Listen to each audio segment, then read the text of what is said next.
Greetings everybody, my name is Captain Janseek and welcome back to the channel. Today I'm gonna talk about you for the bounties.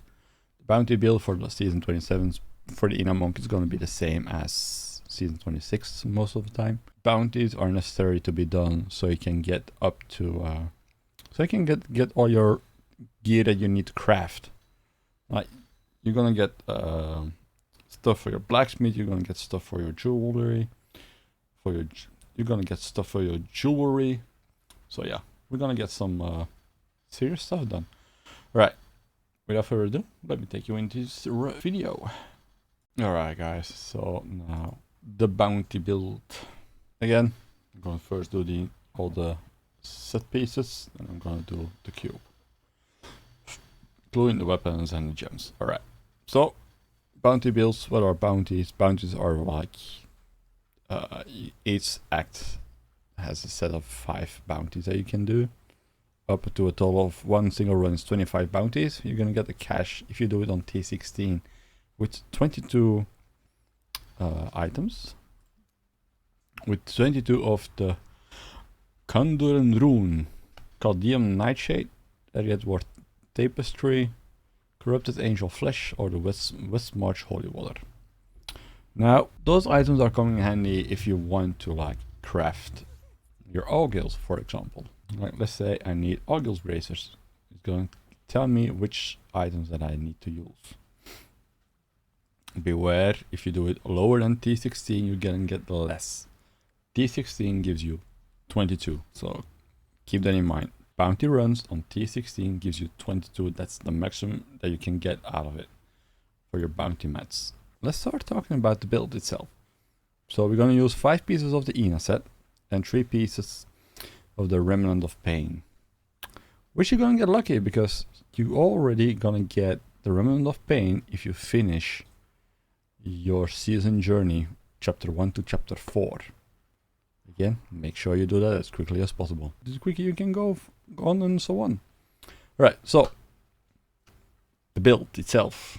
Headpiece, chest piece, belt are from the Inas. Alright. Meaning, for the headpiece, you want to go dexterity, vitality, and critical hit chance again. Get your diamond socketed in the helmet for extra additional cooldown. The chest piece, dexterity, vitality, and of course the Mystic Ally damage. You want to have that damage again on the Mystic Allies.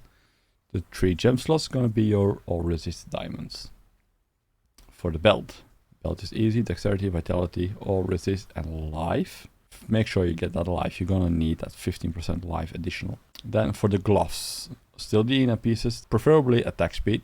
So attack speed, critical hit damage, critical hit chance, reduce cooldown. And if possible, monster kills grant plus X amount of experience. For the Ina's reach, you want to have damage, overall, dexterity, vitality, gain 120 life per spirit spent.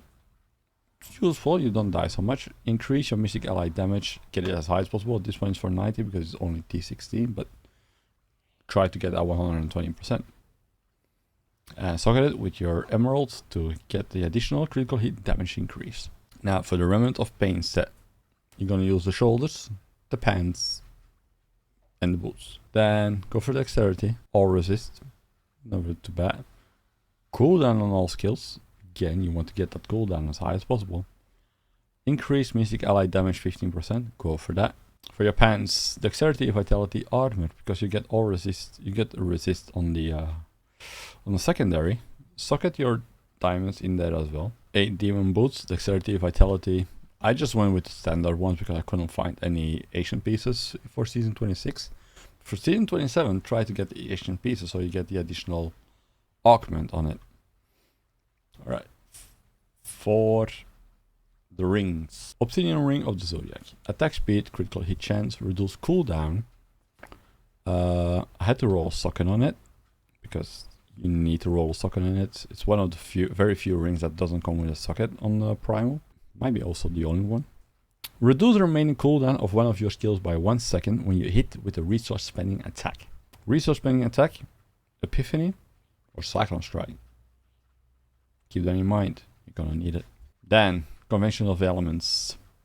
Attack speed preferably, critical hit damage increase, critical hit chance, gain 200% increased damage to a single element for 4 seconds. This non-static effect rotates through the elements available to your class in the following order: arcane, cold, fire, holy, lightning, physical, poison.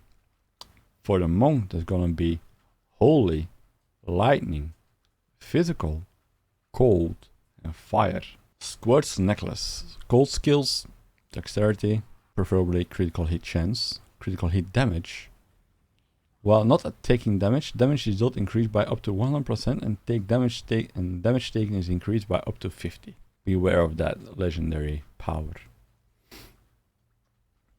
For the bracers, Bindings of the Lesser God. Why Bindings of the Lesser God? Because you're not gonna cube it for this run. Cold skill, 20% more damage because you're running the water build. Dexterity, preferably vitality, but I went with all resist for this one. Critical hit chance as preferably to 6%. Enemies hit by your Cyclone Strike take 198%. Highest is 200%. Go for that 200%, you want that. So enemies hit by your Cyclone Strike take 200% increased damage from your Mystic Ally for 5 seconds. Fire allies stack up that power for 3 additional. Alright, so that's a normal build. Now we're gonna go to the cube. For the cube, you want to run with the Messerschmitt. Messerschmitt reduces the remaining cooldown of one of your skills by 1% by 1 second when you slay an enemy. Straightforward. Crucibles. Mystic Ally summons 2 Mystic Allies that fight by your side. They deal 200% increased damage and are able to attack with their active forms longer. Ring of Road Ranger, because you're running with the 5 pieces of the Ina and 3 pieces of the Remnant of Pain. Reduces the number of items needed for set bonuses by 1 to a minimum of 2. Alright.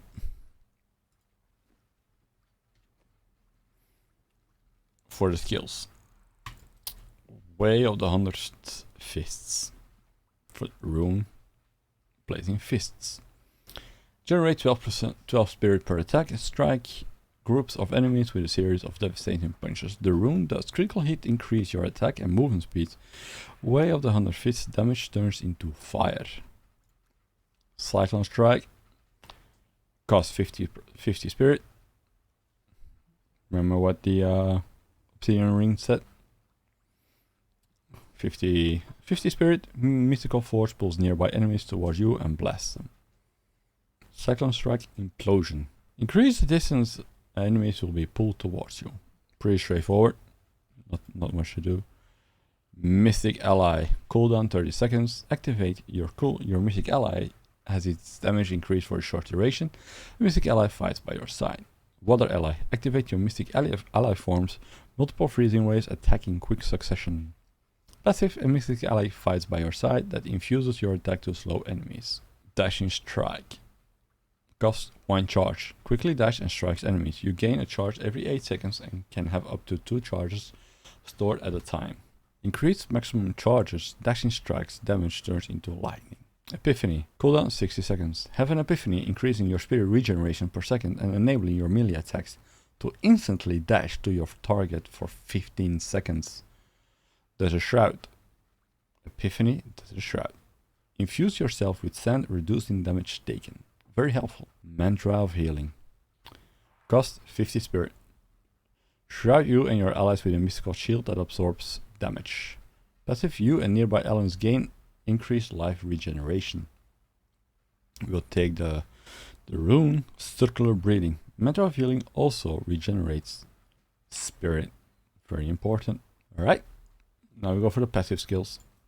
Again, Beacon of Ether reduces all cooldown by 20%. Seize the initiative, dealing damage to enemies above 75%. Life increases your attack speed by 30% for 4 seconds. Relentless Assault, you deal 20% more damage to enemies that are blind, frozen or stunned. Near-death experience, when receiving fatal damage, you instead restore 35% life and 35% spirit and are immune to damage and control impairing effects for 2 seconds. This effect may occur once every 60 seconds. So that's how you need to do your bounty build. Make sure to do it in a group. Do it in a group of 4 people.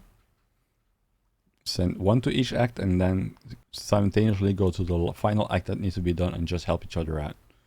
That's how I do it most of the time, and that's the most effective way.